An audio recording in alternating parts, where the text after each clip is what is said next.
नमः कमलनाभाय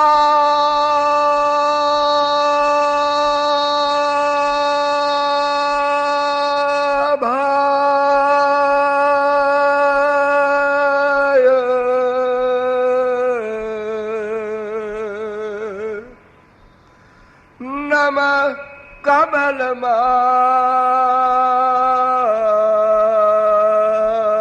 कमलमालिने नमः कमलपादाय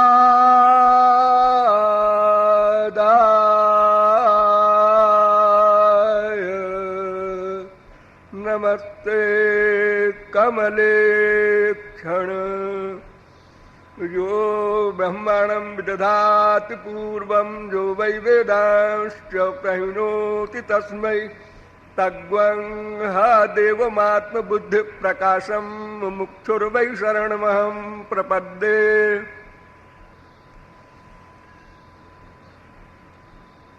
राधा प्रेम रस पिपासु महानुभाव, आज राधाष्टमी का पावन पर्व है। अतएव आप लोग ऐसी आशा करते होंगे कि राधा तत्व पर ही प्रकाश डाला जाएगा। राधा तत्व क्या है और उस तत्व की प्राप्ति कैसे होगी, बस दो प्रश्न का उत्तर यदि समझ में बैठ जाए तो बात बन जाए।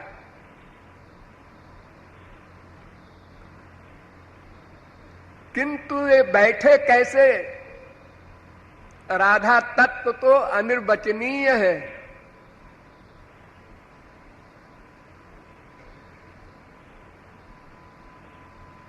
एक ब्रज रसिक ने कहा है, परम धन राधे नाम आधार, जाहि श्याम मुरली महटेरत सुमिरत बारंबार, परम धन राधे नाम आधार। तो श्री कृष्ण तो समझ गए होंगे, दिन रात राधा का चिंतन करते हैं, भक्ति करते हैं, आराधना करते हैं। कोटिन रूप धरे नंद नंदन, तऊ न पायो पार, परम धन राधे नाम आधार। जन्माष्टमी के दिन मैंने आपको बताया था श्री कृष्ण ही पर तत्व हैं, और जब वे भी नहीं समझ पाए, पार नहीं पा सके राधा तत्व का, तो कृपालु शरीर के मेढकों के टर टर से क्या तत्व ज्ञान होगा आपको। फिर भी तदपि कहे बिनु रहा न कोई, सभी ने राधा तत्व पर भी कुछ न कुछ प्रकाश डाला है। उसी आधार पर हम भी प्रकाश डालने जा रहे हैं। सबसे पहले वेदों में चलिए। सवई नैवेरे में तस्मा दे काकी नरमते सद्दुतीय मैक्षत साइम मेवात्मानम द्वेधा पाते ततः पतिष्ठ पत्नी चा भवताम। वेद कहता है भगवान अकेले थे, श्री कृष्ण अकेले थे, मन नहीं लगा, बोर होने लगे, तो उन्होंने अपने आप को दो बना दिया, एक राधा रूप में, एक श्री कृष्ण रूप में। अरे दो बना दिया तो कम से कम अब उनका मन बुद्धि ये सब तो अलग अलग रहे हैं ना ना। फिर वेद कहता है राधा कृष्ण यो रासनम, उनका आश्रय एक है। एका बुद्धि ही एकम मनः एकम ज्ञानम एक आत्मा एकम पदम एका आकृति अतो द्वयोर न भेदः काल माया गुणातीतत्वात्। वेद कह रहा है कि उनके इंद्रिय मन बुद्धि सब एक है। बड़ा आश्चर्य है।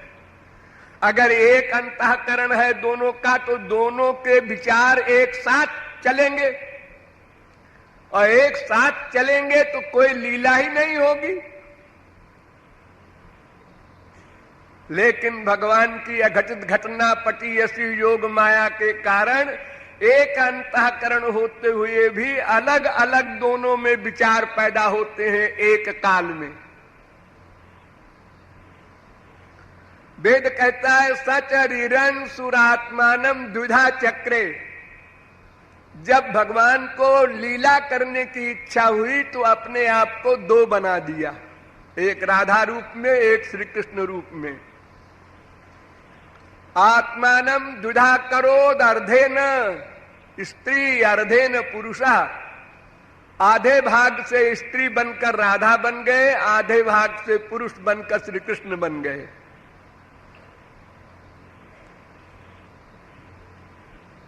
ये यम राधा यश्च कृष्णो रसाब्धिर्देहे नैका क्रीडनार्थम द्विधा भूत। वेद जो राधा है वही श्री कृष्ण है, जो श्री कृष्ण है वही राधा है। ये लीला के लिए खेल के लिए दो हो गए हैं। कृष्णो हा वै हरि परमो देवा सद्विधैश्वर्य परिपूर्णो भगवान गोप गोपी सेव्यो वृंदाराधितो वृंदावनादिनाथा एक एवेश्वर तस्य हवै द्वैतनुर्नारायणो किल ब्रह्मांडाधिपत रेकोंसः प्रकृते प्राचीनो नित्या तस्य शक्तयस्तुनेकधा लादिनी संधिनी ज्ञानेच्छा क्रियाद्या तास्वाह्लादिनी बरीयसी परमांतरंग भूता कृष्णेन आराध्यते इति राधा। वेद कह रहा है। मैं किसी मंत्र का किसी कोटेशन का पूरा अर्थ नहीं कर सकता। मेरे सामने घड़ी रखी है, पाबंदी।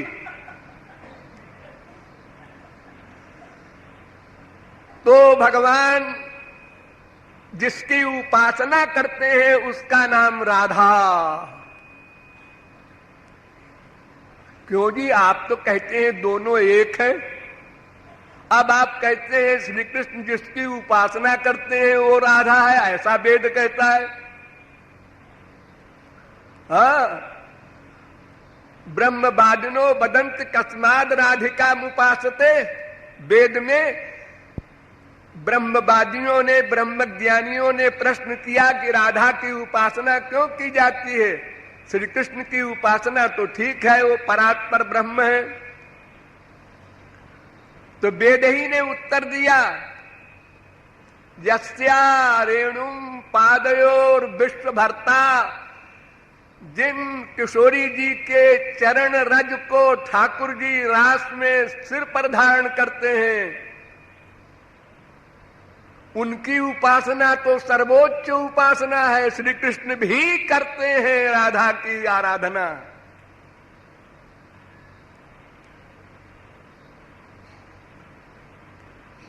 तो अब आप समझ गए, तमाम वेद मंत्रों के द्वारा राधा तत्व का निरूपण यही है कि राधा श्री कृष्ण दोनों एक हैं। राधा श्री कृष्ण की आराधना करती हैं, श्री कृष्ण राधा की आराधना करते हैं। एक प्रश्न है कि भागवत में राधा का नाम क्यों नहीं है। 18,000 श्लोक हैं भागवत में, और राधा शब्द कहीं पर आया ही नहीं। जैसे कोई प्रतिज्ञा करके बैठे पुस्तक लिखने के लिए कि राधा नाम नहीं आने देंगे। जब श्री कृष्ण तक राधा तत्व की उपासना करते हैं तो ऐसे राधा तत्व को पुराणों में जो सर्वश्रेष्ठ है श्रीमद् भागवत, उसमें नाम क्यों नहीं है, ऐसा बहुत लोगों को शिकायत है।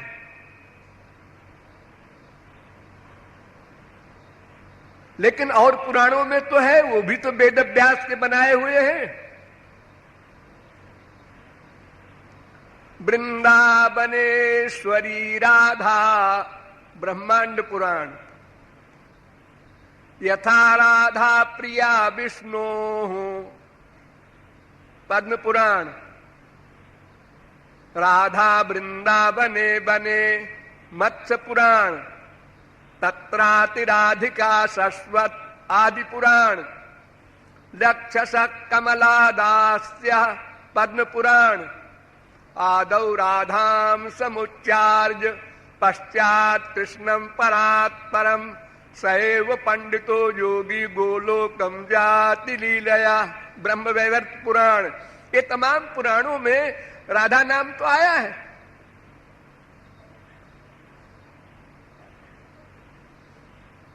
और प्राचीन ग्रंथों में भी, जैसे नारद पांचरात्र बहुत प्राचीन ग्रंथ है, उसमें भी कहा गया दुश्चैको न भवेद भेदो दुग्ध धावल्योर जथा। ध्यान दीजिए इस परिभाषा पर। नारद जी कहते हैं कि राधा कृष्ण ऐसे हैं, कैसे हैं, कैसे हैं, कैसे हैं, कैसे हैं, ऐसे हैं जैसे दूध और दूध की श्वेतिमा, सफेदी। दूध सफेदी से अलग नहीं है, सफेदी दूध से अलग नहीं हो सकती। दोनों एक पदार्थ है, लेकिन उसका नाम है दूध और उसमें दिखाई पड़ती है सफेदी। ये दो चीज।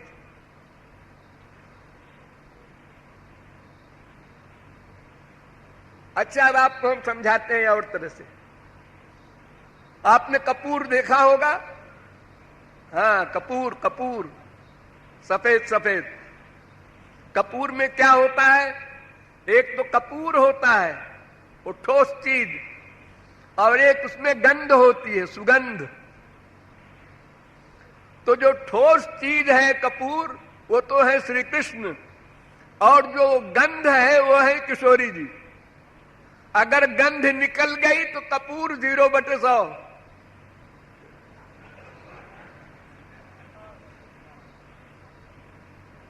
बस ये समझ लीजिए, शक्ति के बिना शक्तिमान कुछ नहीं है। उसका अपना अस्तित्व, अपना ज्ञान, अपना आनंद, ये सच्चिदानंदत्व भी शक्ति के द्वारा, शक्ति पर आधारित है। तो तमाम पुराणों में राधा का नाम, वेदों में, ऋग्वेद में 7 विभक्ति में राधा नाम है। राधा, राधांसी, राधसा, राधसे, राधसा, राधसाम, राधसी। अच्छा, हम चलिए बताते हैं आपको, भागवत में भी राधा नाम है।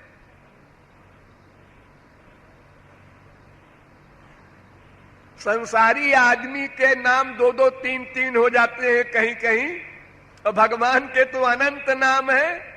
तो किशोरी जी के भी तमाम नाम हैं शास्त्रों में। गोपी, रमा, आत्मा। तो ये इन नामों का निरूपण है भागवत में, और स्पष्ट है। या याम गोपी मनयत कृष्ण, जिस गोपी को लेकर श्री कृष्ण रास से अंतर्धान हो गए थे, सब जानते हैं वो गोपी राधा थी। और ये गोपी शब्द राधा का पर्यायवाची है शास्त्रों में। तो अगर राधा न कहा, गोपी कह दिया, तो क्या फर्क पड़ गया? आत्मा तु राधिका तस्ये तयैव रमणा दसौ आत्मा रामेति प्रोक्तो मुनिभिर्गूढ़ वेद भी। भागवत में कहा गया कि श्री कृष्ण की आत्मा है राधिका, और आत्मा रामो पेरी रमत, भागवत में कोटेशन आया है। आत्मा में ही रमण करने वाले श्री कृष्ण ने गोपियों के साथ रमण किया। तो आत्मा शब्द आया है किशोरी जी का नाम। आक्षिप्त चित्ता प्रमदा रमापते तास्ता विचेष्टा जगिहुस्तदात्मिका। भागवत। जब भगवान रात से अंतर्धान हो गए तो गोपियां भगवान के वियोग में व्याकुल होकर भगवान की लीलाओं का अनुकरण करने लगी। तो वहां शब्द आया है रमापते। रमा शब्द भी राधा का पर्यायवाची शब्द है शास्त्रों में। महाविष्णु तो आए नहीं थे रास में, महाविष्णु तो कोई लीला कर ही नहीं सकते। जिस रमा यानी लक्ष्मी अर्थ अगर लगाएंगे आप तो कामयामहे तस्य श्रीमत्पादरजस्य कुछ कुंकुम गंधाढ्यम मूर्धना बोधुम गदाभृता। भागवत। रुक्मिणी आदि 16,108 रानियां कह रही हैं कि मैं तो ये वरदान मांगती हूं कि राधा के वक्षस्थल के कुमकुम से युक्त श्री कृष्ण के चरण के रज हमको अपने सिर में धारण करने को मिले। ये वरदान मांग रही हैं। तो यहां शब्द आया है श्री। श्री माने लक्ष्मी भी होता है, लेकिन लक्ष्मी तो खुद ही है। रुक्मिणी अपनी चरण धूलि की कामना क्यों करेंगी? तो यहां श्री शब्द आया है राधा के लिए।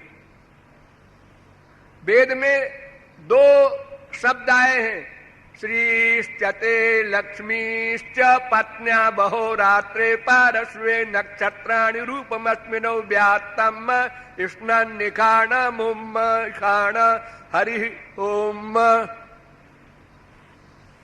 यानी एक श्री शक्ति है भगवान की, एक लक्ष्मी है। तो लक्ष्मी तो अलग है, श्री माने राधा।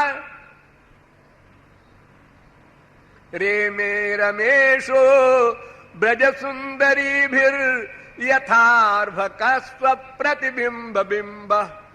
जैसे कोई छोटा बच्चा अपनी परछाई से खेलता है, ऐसे रमेश ने, रमेश माने रमा के ईश, श्री कृष्ण ने गोपियों से राज किया। ये रमा शब्द भी आया है भागवत में किशोरी जी के लिए। हे नाथ हे रमानाथ ब्रजनाथार्तिनाशन मग्न मुद्धर। यहां भी रमानाथ कह करके गोपियों ने वियोग प्रकट किया है श्री कृष्ण के विषय में। ये रमा शब्द भी केवल राधिका के लिए उपयुक्त होता है, भगवान की अर्धांगिनी लक्ष्मी के लिए नहीं। तो अब आप समझ गए कि भगवान का नाम तो अनंत है, राधा नाम भी अनंत है, और नाम आए हैं भागवत में। और अगर फिर भी संतोष न हो तो रसिकों ने उत्तर दिया, यथा प्रियंगु पत्रेषु गूढ़ मारुण्य मिश्यते श्रीमद्भागवते शास्त्रे राधिका तत्वमीदृशम। जैसे मेहंदी का पेड़ देखा होगा आपने, हरे हरे पत्ते होते हैं, लेकिन हरा हरा पत्ता लगा लो हाथ में तो लाल लाल हाथ हो जाए। तो हरे पत्ते में लालिमा छुपी है। उसी प्रकार भागवत ग्रंथ में राधा तत्व छुपा छुपा करके कहा है सुखदेव परमहंस ने। और भी बहुत से कारण हैं, हम सारी रात बोल सकते हैं।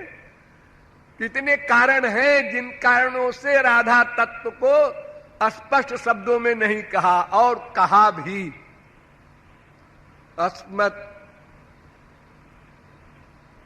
अनआराधितो नूनम भगवान हरिरीश्वर। ये देखिए, आराधितो कहा। जिस गोपी को लेकर श्री कृष्ण चले गए, उस गोपी ने आराधना की है, वो राधा है जिसने आराधना की है।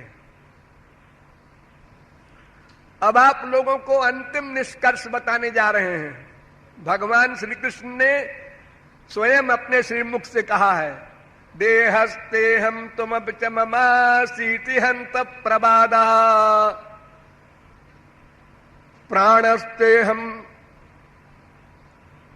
हे किशोरी जी, तुम हमारी देह हो, मैं तुम्हारी आत्मा हूं, या तुम हमारी आत्मा हो, मैं देह हूं। ये बकवास है। तुम मेरे प्राण हो, मैं तुम्हारा प्राण हूं, बकवास है।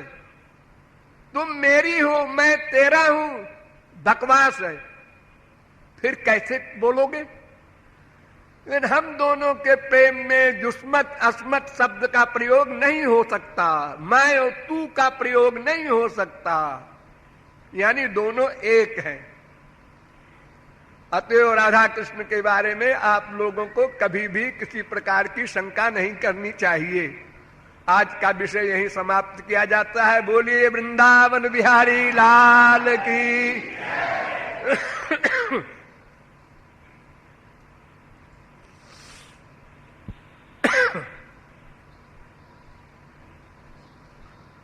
वंदे वृंदावनानंदा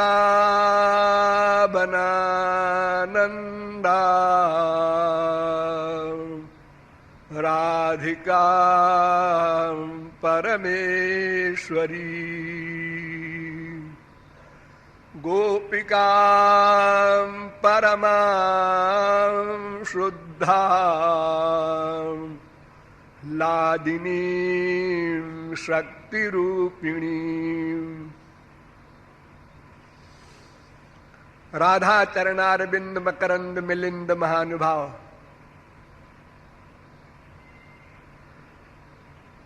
पिछले प्रवचन में मैंने आप लोगों को बताया कि वेदों में पुराणों में सर्वत्र राधा तत्व का निरूपण है और वो इतना ही आपको समझ लेना पर्याप्त है कि श्री कृष्ण ही स्वयं राधा हैं। आज उसके आगे विषय चलेगा। अगला विषय ये होगा कि उन राधा तत्व को प्राप्त कैसे किया जाए।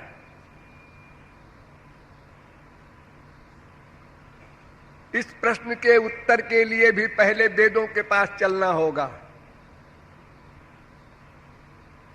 ध्यान दीजिए, वेदा ब्रह्मात्म विषया त्रिकांड विषया अमी। भागवत वेद में 3 मार्ग बताए गए हैं। ज्ञानं कर्म च भक्तिश्च, त्रिकांडात्मक वेद हैं।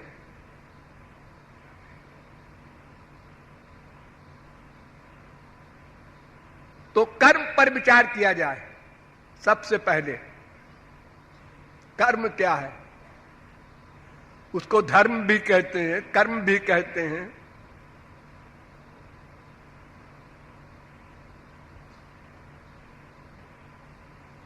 तो किससे विचार किया जाए? वेदों से, क्योंकि भगवान ने ही वेद को प्रकट किया और ये विधि निषेध बनाए। मनुष्य क्या करे ये विधि, क्या न करे ये निषेध, ये विधि निषेध का वेद है। एक एक शब्द पर ध्यान दीजिएगा। वेदो नारायण साक्षात, वेद स्वयं भगवान का स्वरूप है, इसलिए कोई नहीं जान सकता। अनंत पारम गंभीरम दुर्विगाह्यम समुद्रवत, समुद्र की तरह अपरमेय अपौरुषे वेद को कोई थाह नहीं पा सकता। ब्रह्मा के मुख से वेद प्रकट हुए, ध्यान दीजिए, और ब्रह्मा नहीं समझ सका।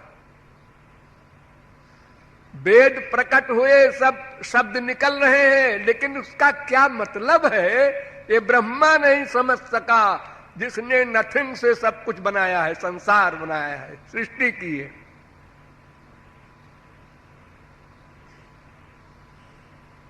तो तेने ब्रह्म हृदय आदि कवये मुह्यन्ति जत सूरय। भागवत, भगवान ने अपनी अलौकिक शक्ति प्रदान की ब्रह्मा को, तब ब्रह्मा को वेद का ज्ञान हुआ। हाँ, ये अर्थ है वेद का। किम विधत्ते किमाचष्टे किमनूद्य विकल्पयेत् इत्यस्या हृदयं लोके नान्यो मद्वेद कश्चन माम विधत्ते भिधत्ते माम विकल्प्या पोह्यते त्वहम्। भागवत, भगवान ने कहा कर्म क्या है, ज्ञान क्या है, भक्ति क्या है, ये मेरे सिवा कोई नहीं जानता। भगवान कह रहे हैं क्योंकि ये वेद से ज्ञान होगा और वेद को मैं जानता हूं और कोई नहीं जानता। मैं जिसको जना दूं वो वेद का ज्ञान प्राप्त कर सकता है, अपने आप पढ़ करके नहीं।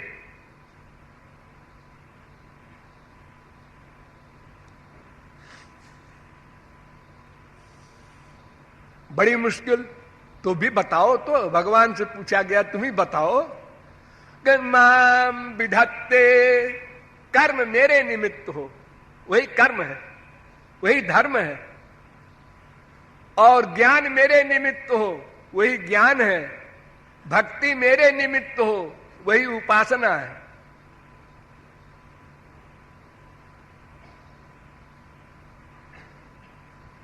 वर्णाश्रमाचार तपश्रुतादिषु, और जो केवल वर्णाश्रम धर्म में पड़े हुए सड़ते रहते हैं,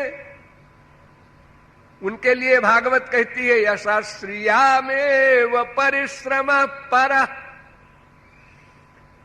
यश पाने के लिए, नाम कमाने के लिए और संसारी वैभव स्वर्गलोक आदि पाने के लिए वर्णाश्रम धर्म का पालन किया जाता है। इससे आत्मा को शांति सुख नहीं मिल सकता, न माया निवृत्ति होगी न परमानंद प्राप्ति होगी। और परिश्रम इतना बड़ा कि षड्भिः संपद्यते धर्मस्तेतु दुर्लभ तराः कलौ। जिन जिन उपकरणों से धर्म का पालन होता है वे इतने कठिन हैं कि कलयुग में तो असंभव है। कली नहीं कर्म न भक्ति विवेकु, राम नाम अवलंबन एकु।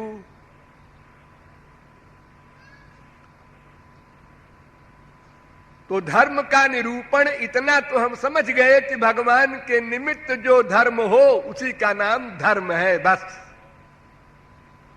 और सो सब धर्म कर्म जरि जाऊ, जहान राम पद पंकज भाऊ।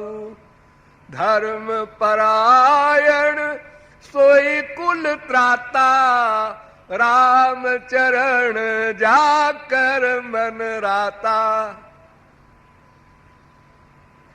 स्वनुष्ठितस्य धर्मस्य संसिद्धिर्हरितोषणम्। भागवत। धर्मस्वनुष्ठिता पुंसाम विश्वक्सेन कथा सुजा नोत्पादयेत यदिरतिम श्रम एव हि केवलम। यदि कोई धर्म भगवान में प्रेम नहीं पैदा करता, भगवान में प्रेम नहीं पैदा करता, तो वो धर्म धर्म नहीं है, वो केवल श्रम है, परिश्रम है। जैसे चूने के पानी को मथे जाओ कि इसमें मक्खन निकलेगा, वो तुम्हारे भजई भुजाएं समाप्त हो जाए लेकिन मक्खन नहीं निकलेगा। उसी प्रकार यदि श्री कृष्ण प्रेम नहीं उत्पन्न होता तो वो कर्म कर्म नहीं, वो धर्म धर्म नहीं।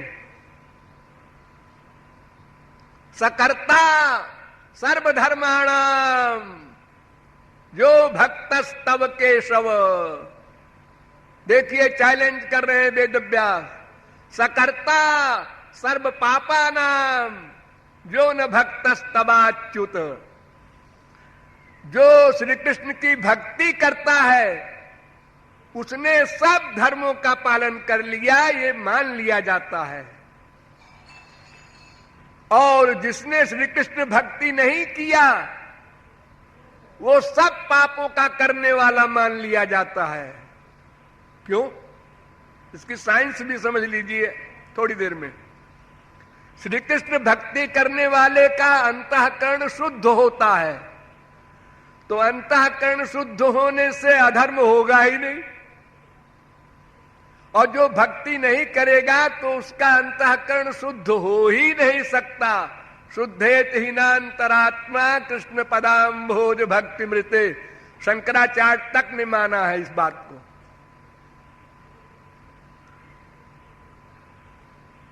तो कर्म धर्म वही है जिससे श्री कृष्ण का प्रेम बढ़े, उसी का नाम कर्म है। सबई पुंसाम परो धर्मो यतो भक्ति रथोक्षजे। भागवत। जिस धर्म से भगवान में प्रेम बढ़े बस उसी का नाम धर्म। एतावानेव लोकेस्मिन् पुंसां धर्मः परस्मृता एकांत भक्तिर् गोविंदे भक्ति योगो भगवती तन्नाम ग्रहणादिभि। भगवान के नाम संकीर्तन आदि जो नवधा भक्ति के स्वरूप है, इन स्वरूपों से भगवान की उपासना करना यही धर्म है, यही कर्म है, यही कर्तव्य है। मानव देह का साफल्य केवल इसी में है। स्मर्तव्य सततम विष्णुर्विस्मर्तव्यो न जातुचित सर्वे विधि निषेधास्युरेतयोरेव किंकराः। पद्म पुराण। भगवान श्री कृष्ण का स्मरण करो, ये विधि, उनको न भूलो, ये निषेध। इस विधि निषेध के सारे वेद के विधि निषेध गुलाम है, दास है। आलोड्य सर्वशास्त्राणि विचार्य च पुनः पुनः इदमेकम सुनिष्पन्नम ध्येयो नारायणो हरि। वेद व्यास कहते हैं, मनुष्यों तुम्हारी नॉलेज और तुम्हारी उम्र छोटी सी है, तुम क्या मंथन करोगे वेदों शास्त्रों पुराणों का। मैंने मंथन किया है, छहों शास्त्रों का बार बार, वेदों का बार बार। भगवान ब्रह्म कार्ष्णेन त्रिनन्वीक्ष्य मनीषया। और हमने ये निश्चय किया, ये समझा, केवल भगवान का रूप ध्यान करना, उनसे प्यार करना, बस यही मनुष्य का धर्म है। स्कंद पुराण। और इतना करने से फिर और कुछ करने की आवश्यकता नहीं। यद दुर्लभम यदप्राप्यम मनसो यन्न गोचरम तदप्य प्रार्थितो ध्यातो ददाति मधुसूदन। जो दुर्लभ है, जो अलभ्य है, जो कुछ भी प्राप्तव्य है, वो बिना मांगे मिल जाएगा। केवल श्री कृष्ण भक्ति करते जाओ। अर्थात जैसे दैवी संपत्ति है, सत्य अहिंसा आदि गुण है, परोपकार आदि गुण है, सहिष्णुता आदि गुण है, ये सब अपने आप आ जाएंगे। हरा भक्तस्य कुतो महद गुणा। और यदि भक्ति नहीं होगी तो एक्टिंग कितनी कर लो, लेकिन अंतःकरण शुद्ध नहीं होगा। इसलिए कोई भी गुण आपके पास भीतर से नेचुरल नहीं आएगा।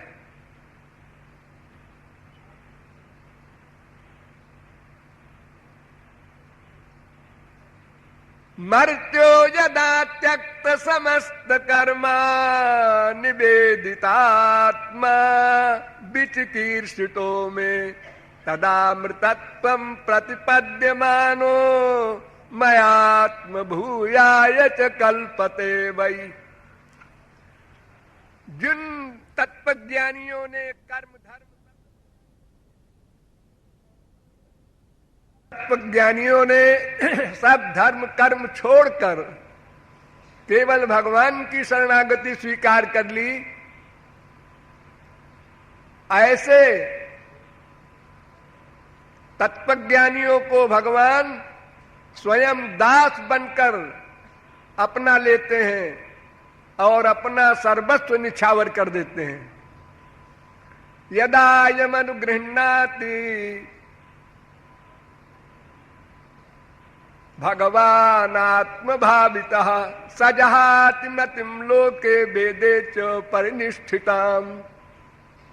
जो भगवान का कृपा पात्र हो जाता है वो लोक और वेद दोनों प्रकार के कर्मों से विरक्त हो जाता है। वो वेद के लिए तो स्वयं वेदव्यास ने कहा है, लोक यात्रार्थ में वेह धर्मस्य नियम कृता। ये वर्णाश्रम धर्म का नियम जो है, वर्णाश्रम धर्म को समझते होंगे आप लोग, मैं संक्षेप में बोल रहा हूं। ब्राह्मण, क्षत्रिय, वैश्य, शूद्र ये वर्ण है। ब्रह्मचर्य, गृहस्थ, वानप्रस्थ, संन्यास ये आश्रम है। इस धर्म के लिए कहा जा रहा है वर्णाश्रम धर्म। तो वर्णाश्रम धर्म की गुलामी वे लोग नहीं करते जो भगवान के कृपा पात्र हो जाते हैं।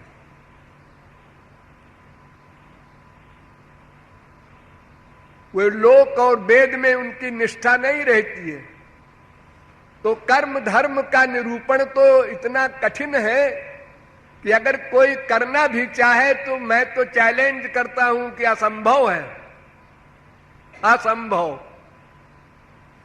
देखिए, एक वेद मंत्र में 50 शब्द होते हैं, उनमें एक शब्द ले लीजिए इंद्र, और उस एक शब्द में भी एक अक्षर ले लीजिए ई। उस ई के ऊपर एक स्वर लगा है ई। ये उदात्त, अनुदात्त, स्वरित आदि स्वर होते हैं वेद मंत्रों में। एक स्वर गलत हो जाए तो उस यज्ञ करने वाले का नाश हो जाए। इतने कड़े नियम हैं वेदों के। ये भक्ति नहीं है कि पत्रम पुष्पम फलम तोयम जो में भक्त्या प्रयच्छति। उसमें तो बड़े कड़े कड़े नियम हैं। इस कलयुग में वो कैसे हो सकता है? इसीलिए रोका है कि कलयुग में कर्म धर्म नहीं है। एक केवल एक साधन है कलयुग में, कलयुग जोग यज्ञ नहीं ज्ञाना, एक आधार राम गुण गाना। यही कलिकाल न साधन दूजा, योग यज्ञ जप तप व्रत पूजा। ये सब कलयुग में नहीं है।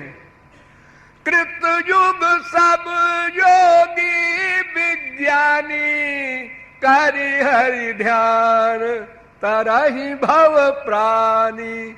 अत्रेता विविध यज्ञ नर करहि, प्रभु ही समर्पित कर्म भव तरहि। अद्वापर करि रघुपति पद पूजा, नर भव तरिय उपाय न दूजा। कलियुग केवल हरि गुण गाहा, गावत नर पावत भव थाहा। तो जजमेंट यही हुआ कि कर्म धर्म आदि यदि ईश्वर भक्ति से रहित हैं तो वे निंदनीय हैं और उनका परिणाम भी नश्वर है। न माया की निवृत्ति हो सकती है, न परमानंद की प्राप्ति हो सकती है। यही दो लक्ष्य तो आपके सामने है।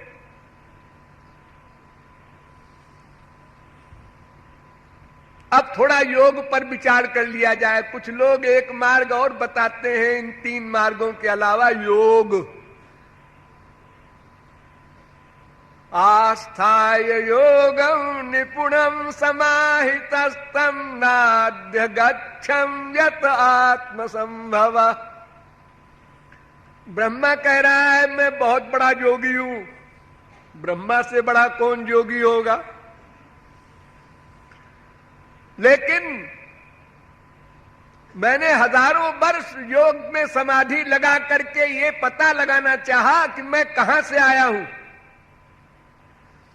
भगवान विष्णु की नाभि से नाल निकली, कमल की नाल, और उससे कमल का फूल निकला और उस पर ब्रह्मा जी प्रकट हो गए। तो ब्रह्मा जी उस नाल के अंदर गए समाधि में कि हम पता लगावे कहां से आए हैं। सहस्र वर्ष लगा दिए समाधि लगाते लगाते और नहीं पता पा सके हम कहां से चले हैं। यानी ये किसकी नाभि कहां है, वो महाविष्णु जिसकी नाभि से हम बाहर आए हैं।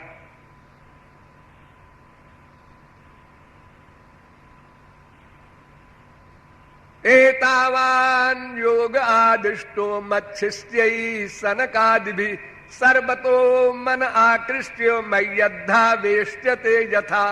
भागवत। ब्रह्मा कह रहा है कि मेरे शिष्य सनकादिक परमहंसों ने यही तत्व ग्रहण किया था कि योग वही है जिसमें सब संसार और सब परमार्थ दोनों से मन को हटा करके और मुझ भगवान में लगा दे, योग कर दे, उसका नाम योग। संयोगो योग इत्युक्तो जीवात्म परमात्मनो। जीवात्मा और परमात्मा का मिलन हो जाए, संयोग हो जाए, इसी का नाम योग। पुरेह भूमन बहवो। प्राचीन काल में बड़े बड़े योगींद्र मुनीन्द्र ने जब योग कर करके थक गए और माया निवृत्ति नहीं कर सके तो विबुद्ध भक्त्यैव कथोपनीतया प्रपेदिरेंजो च्युतते गतिम पराम। जुंजाना नाम भक्ता नाम प्राणायाम आदिभिर्मनः। अष्टांग योग होते हैं, यम नियम आसन प्रत्याहार प्राणायाम ध्यान धारणा समाधि। ये अष्टांग योग कर लेने वाले बड़े बड़े योगींद्र मुनीन्द्र भी माया के बंधन से मुक्त नहीं हो सकते, उनका मन फिर संसार में आसक्त हो जाता है। तपस्विनो दान परा यशस्विनो मनस्विनो मंत्र विदस्तु मंगला। कोई भी कर्मी हो, योगी हो, बिना भगवान की कृपा के माया निवृत्ति नहीं हो सकती। ये चैलेंज है शास्त्र वेद का। अतएव योग से भी हमारा काम नहीं चलेगा। अब तीसरे मार्ग पर विचार करना होगा, वो कल करेंगे। बोलिए वृंदावन बिहारी लाल की।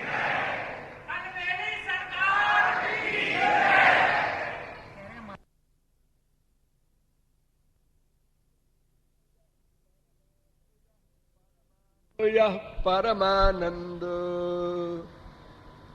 एक एव दुधा सदा श्री राधा कृष्ण रूपाभ्याम तस्यै तस्मै नमो नमः। प्रेम रस पिपासु महानुभाव।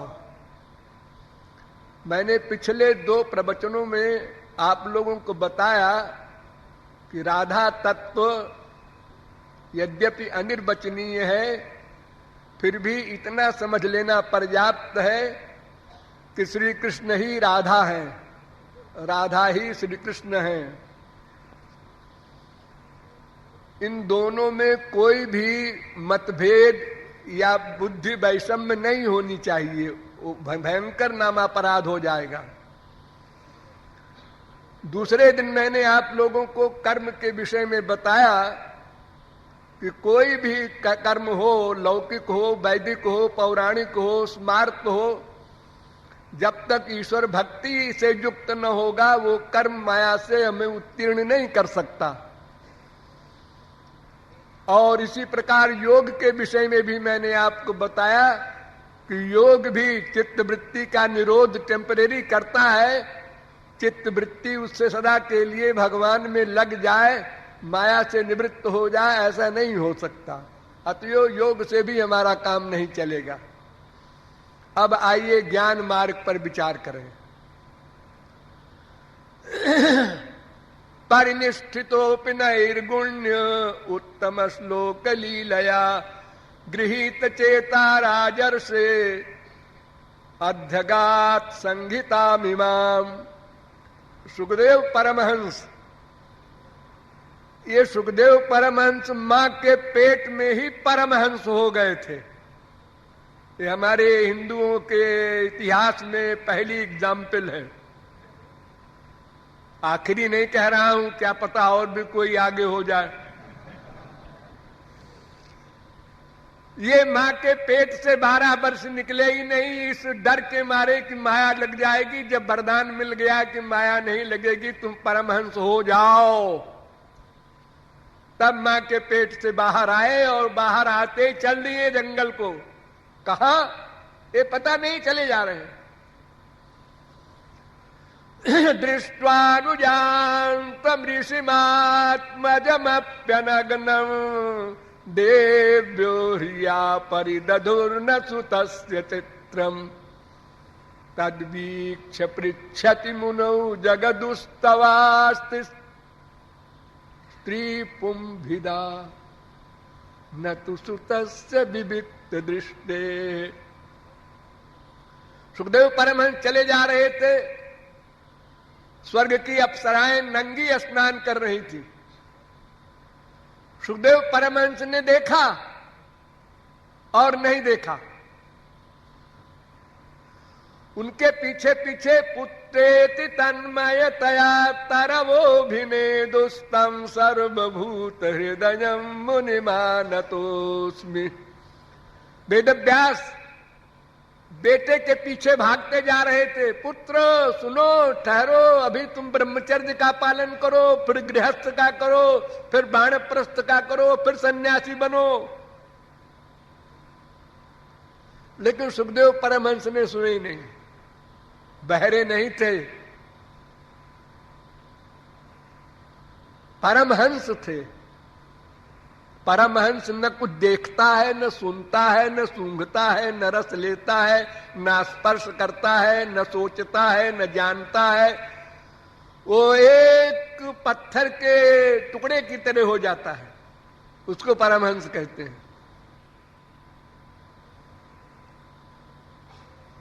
तो ब्रज, तो वो जो अप्सराएं नहा रही थी नंगी, वो सुखदेव परमहंस जब निकल गए और वेदव्यास आए तो चर्चित धोती पहन लिया, सबने साड़ी पहन ली।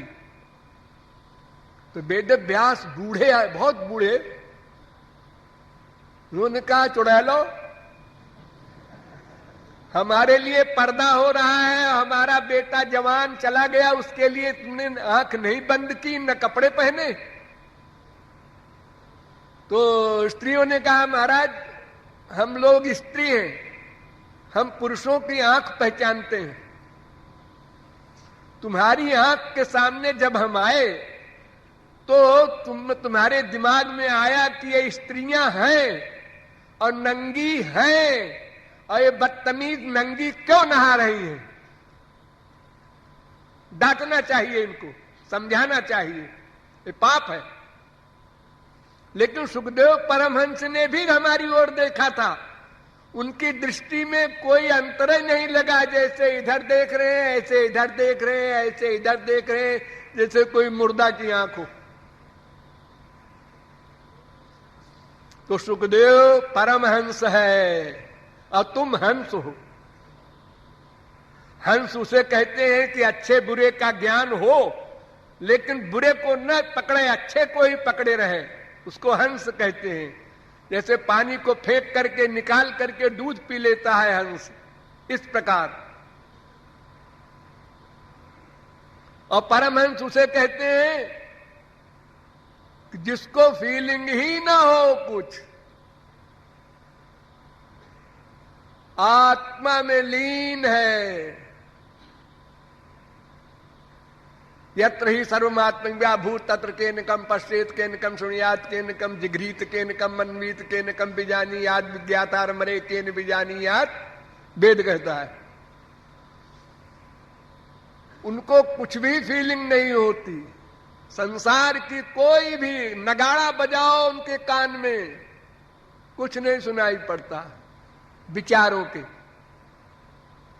तो विचारे है ना, जिनकी इंद्रियां जवाब दे दे, मन भी जवाब दे दे।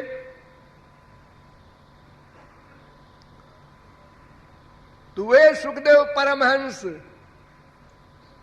समाधि में बैठे हुए थे, उनके कान में एक श्लोक पढ़ दिया गया भागवत का। बरहा पीडम नटवर बपु कर्णयो कर्णिकारं बिभ्रद्वास कनक कपिशं वैजयंतीं च मालां रन्ध्रान् वेणोरहर सुधया पूरयन् गोपवृन्दैर्वृन्दारण्यं स्वपदरमणं प्राविशद्गीत कीर्ति।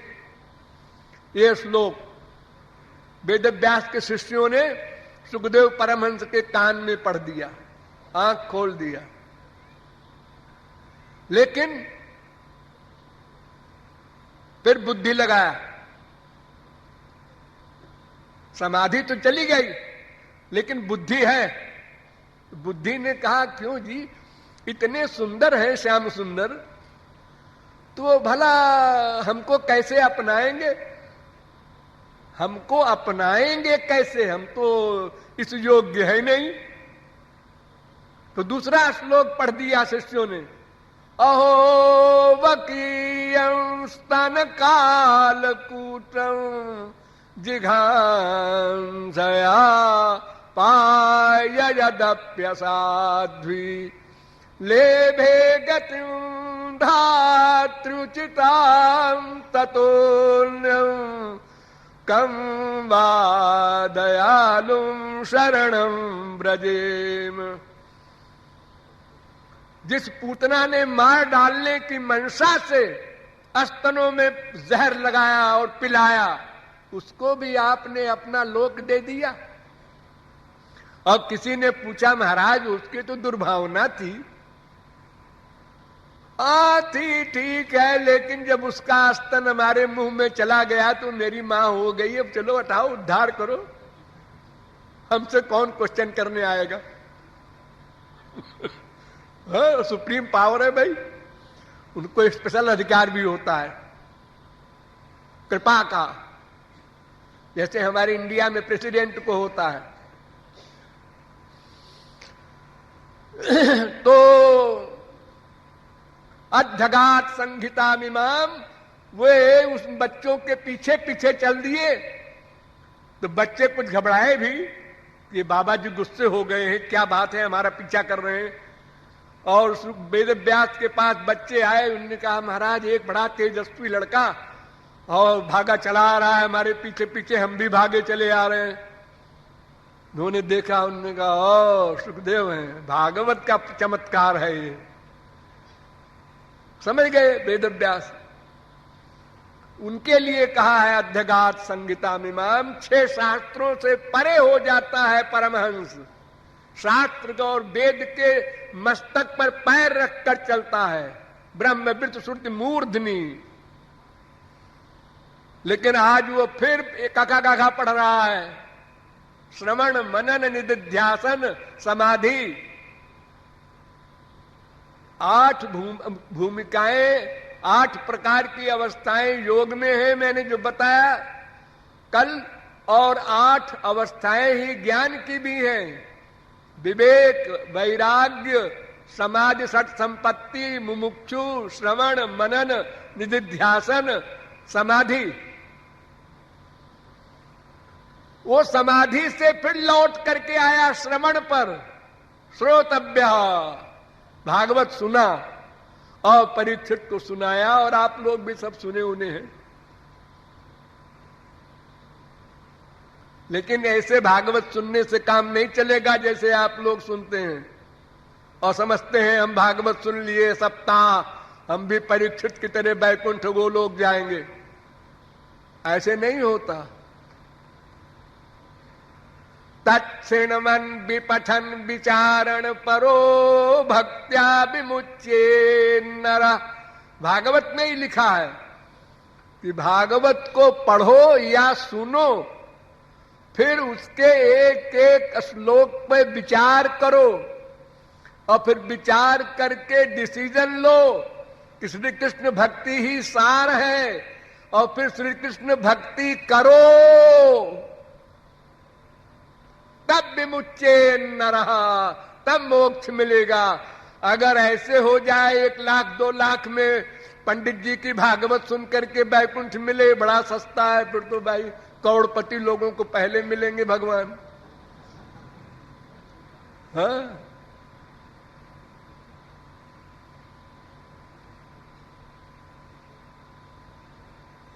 तो ज्ञान की जो अंतिम सीमा है वहां पर पहुंचे हुए परमहंस शुकदेव और भक्ति मार्ग में आए और कहा सर्व वेदांत सारम ही श्री भागवत मिष्यते।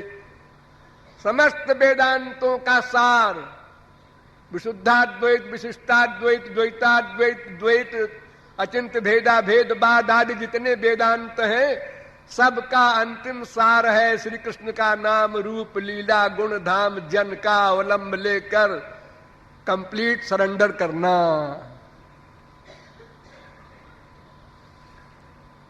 ये नेरबिंदाक्ष विमुक्त मानिनस्त्वय्यस्त भावाद विशुद्ध बुद्धय आरुह्य कृच्छ्रेण परम पदम ततः पतन्त्यधोनादृत युष्मदंघ्रय तथा न ते माधव तावका क्वचित् भ्रश्यन्ति मार्गात् त्वयि बद्ध सौहृदा त्वयाभिगुप्ता विचरन्ति निर्भया विनायकानि कपमूर्ध सुप्रभो। भागवत। जो भक्ति न करके केवल ज्ञान में प्रयत्न करते हैं करोड़ों युग, उनका भी पतन हो जाता है।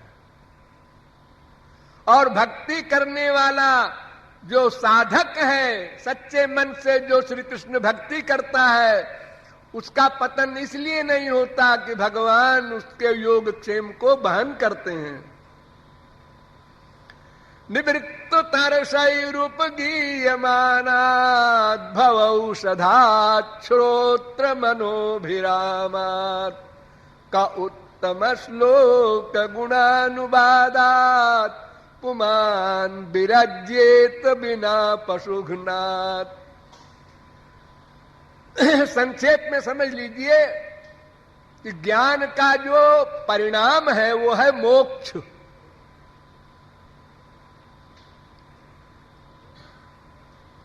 लेकिन मोक्ष को भक्ति वाले कहते हैं कि तुमको मोक्ष देगी तो मेरी भक्ति देगी। अपने आप मोक्ष ज्ञान से नहीं हो सकता। पहला पॉइंट ये। भक्ति मुख निरीक्षक कर्म योग ज्ञान, गौरांग महाप्रभु ने कहा। जस्मिन् शास्त्रे पुराणे वा हरि भक्तिर न दृश्यते श्रोतव्यम नैव तच्छास्त्रम यदि ब्रह्मा स्वयं वदेत। अगर ब्रह्मा भी वक्ता हो, भागवत सुनाने बैठे और वो कहे भक्ति के बिना काम चल जाएगा, तो उसकी बात मत सुनो। ब्रह्मा जी आपको नमस्कार, लेकिन आपके सिद्धांत का तिरस्कार।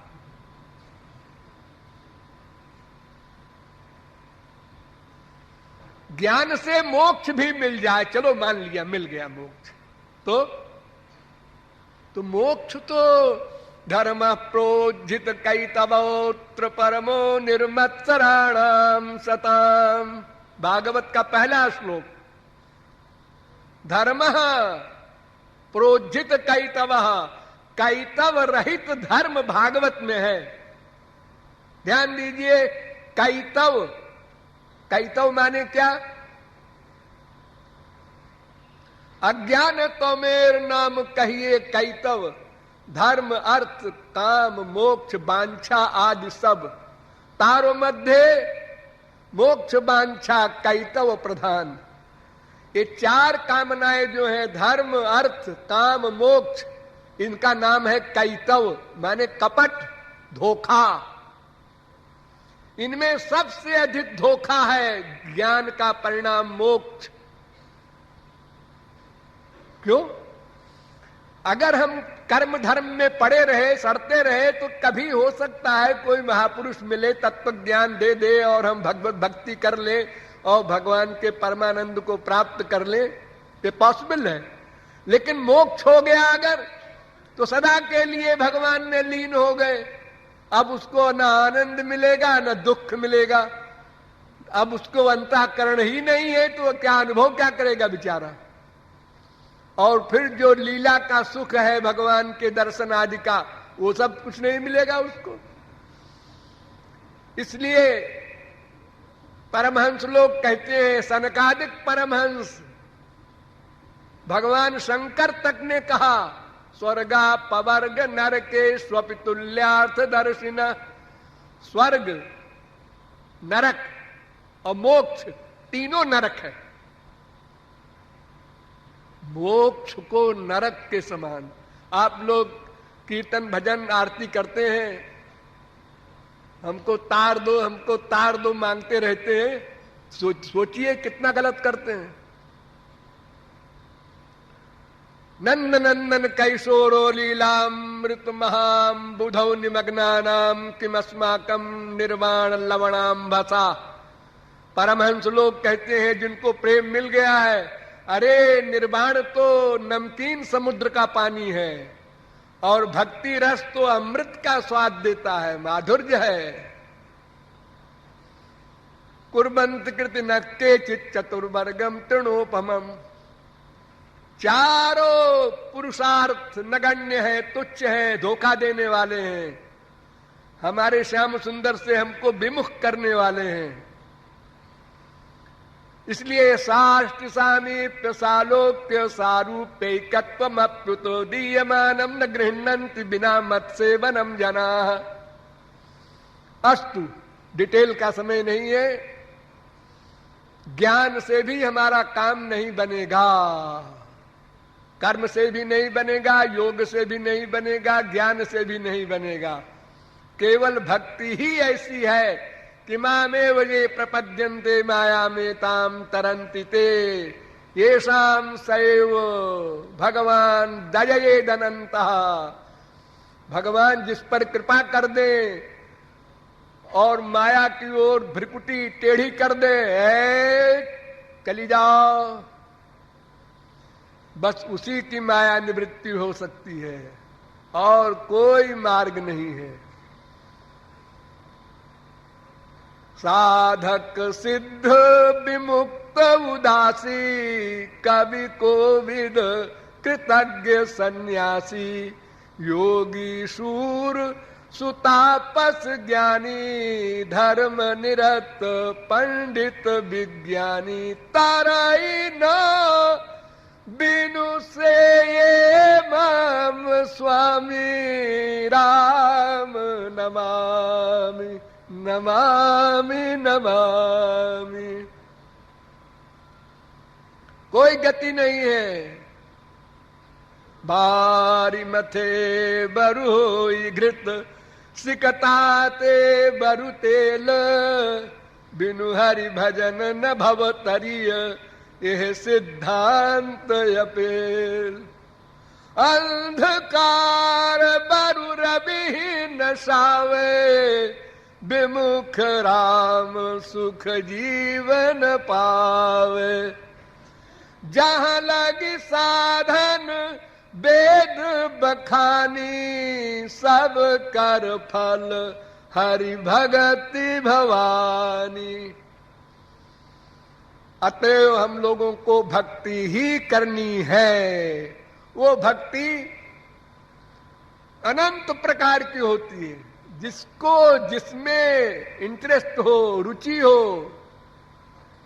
फिर भी तीन भक्ति सबसे प्रमुख है।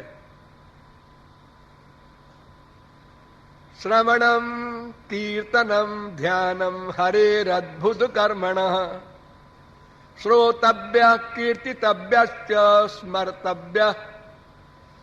भागवत में बार बार निरूपण आया है, श्रवण कीर्तन और रूप ध्यान, ये तीन भक्ति सबसे प्रमुख है। इस समय आप लोग श्रवण भक्ति कर रहे हैं और जब कीर्तन करते हैं भगवान के नाम गुण लीलादि का, वो कीर्तन भक्ति है। लेकिन हर समय कोई भक्ति की जाए उसमें ध्यान अवश्य करना चाहिए। मन का अटैचमेंट करना है भगवान में। सहस्रणी भीरूत भी आद्यागमत यदि श्रवत सहस्रणी भीरूत भी। वेद कहता है रो कर पुकारो, ये भक्ति है। इससे भगवान विवश होकर भुजाओं को फैलाकर आलिंगन के लिए दौड़े चले आते हैं। रो कर पुकारो, ये पुकारो कीर्तन, रो कर ये ध्यान, ये दो भक्ति प्रमुख हो गई अब, कीर्तन और ध्यान। और अगर आप कहें भाई मेरा तो गला ही खराब हो गया है, मैं कीर्तन कैसे करूं, तो भगवान कहते हैं केवल ध्यान, मन का अटैचमेंट भगवान से, मन का प्यार, उसमें कुछ और नहीं करना है। उनके पाने की व्याकुलता, तड़पन। लेकिन एक बात ध्यान रखिएगा, धर्म अर्थ काम मोक्ष कोई कामना न हो। श्याम सुंदर के सुख के लिए, उनकी सेवा के लिए हम उनसे प्यार करते हैं। यही लक्ष्य सदा बना रहे और कोई भी कामना ना आने पावे। वैसे तो भगवान के यहाँ कामना लेके जाओगे तो भी कल्याण होगा। अकामः सर्व कामो आ मोक्ष काम उदारही, वेद व्यास का चैलेंज है। किसी प्रकार से भी भगवान के शरण हो जाओ। ये लोहा और पारस प्यार से मिला दो, सोना बन गया। लड़ा दो, सोना बन गया। कामाद गोप्यो भयात कंसः, द्वेषात चैद्या देव नृपाः। भागवत में निरूपण है डिटेल में। गोपियों ने काम भाव से शरणागति ली, कंस ने भय से चारों ओर उसको श्री कृष्ण ही दिखाई पड़ने लगे। बस तन्मय हो गया, तल्लीन हो गया, वो भगवत स्वरूप हो गया। आग में जो सामान गया, उस आग ने उसको आग बना दिया, अपना स्वरूप दे दिया। उसी प्रकार भगवान से जिसने मन का संपर्क किया, मन का, ये वाक्य न भूले। वैसे तो आप लोग जो भगवान नाम कीर्तन आदि करते हैं बुरा नहीं है, नथिंग से समथिंग अच्छा है, लेकिन इससे संतोष न प्राप्त करो। आंसू बहाओ, तड़पो, व्याकुलता पैदा करो, उससे अंतःकरण की शुद्धि होगी।